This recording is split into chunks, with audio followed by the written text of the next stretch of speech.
Alors nous allons parler d'une autre loi qui concerne les repas de Shabbat. La Gemara dans Psachim, dans le 10e chapitre, nous ramène la notion de En Kiddush El Abim comme Seuda. Il n'y a pas de Kiddush que s'il y a le repas. C'est-à-dire qu'une personne pendant Shabbat ne peut s'amuser à faire le Kiddush sans manger après. Lorsqu'une personne fait le Kiddush, il doit au moins manger ou un petit gâteau ou un vrai repas, puisque nous apprenons du passouk des Karata la Shabbat Oneg, tu appelleras le Shabbat Oneg. Tu appelleras cela allusion au Kiddush. Et Oneg, c'est le plaisir, c'est le repas. Donc de là, nous voyons que nous devons mettre le repas avec le Kiddush. Et le Kiddush qui a été fait sans repas n'est pas valable. Le Ben Ishraï, Rabbi Tzadok HaKohen, nous dit qu'il y a une très grande allusion derrière. En Kiddush et la même comme Seuda, une personne ne pourra se sanctifier que grâce au repas.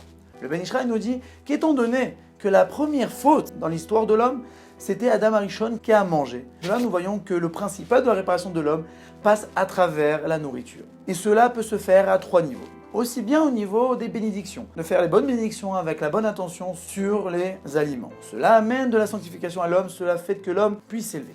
Mais aussi faire attention à ce que l'on mange. À faire attention que ce que l'on mange n'est pas quelque chose de ne pas cachère. Et oui, la Gemara nous dit que les nourritures non cachères bouchent les canaux du cœur. C'est-à-dire, la personne devient un peu insensible à la Torah et les mitzvot. Dans les livres, il est écrit que souvent, une personne peut voir que d'un coup, un enfant a pu partir du chemin de la Torah sans aucune raison apparente. Des fois, il se peut qu'il a mis un aliment non cachère dans sa bouche, et cet aliment non cachère lui a obstrué tous les canaux de la compréhension, de la sensibilité, si bien qu'il ne trouvait plus de plaisir à la Torah et les mitzvot. Et il a dû chercher ailleurs, mais en vain. Et le Bnei Israël aussi nous dit une autre raison. Pourquoi, par le fait que l'on puisse manger un aliment, une personne peut devenir insensible?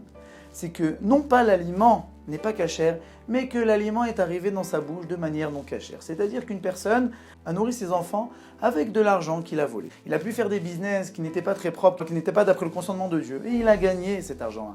Et avec cet argent-là, que va-t-il faire? Il va nourrir sa femme et ses enfants.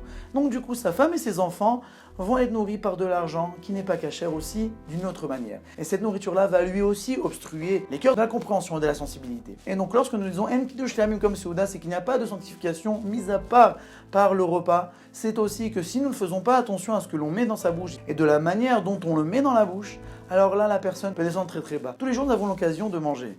Alors profitons de cette occasion pour nous élever un petit peu, de prendre un peu le temps de faire la bonne bénédiction, de remercier Dieu qui nous a donné cette nourriture. Et de faire attention aussi, si cette nourriture que nous mettons dans la bouche est sans problème, aussi bien de cache-route, aussi bien de vol. Et grâce à cela, automatiquement, la personne s'élèvera, ressentira beaucoup plus de plaisir à la Torah, le mitzvot, beaucoup plus de plaisir au service divin. Et c'est du tout bénef.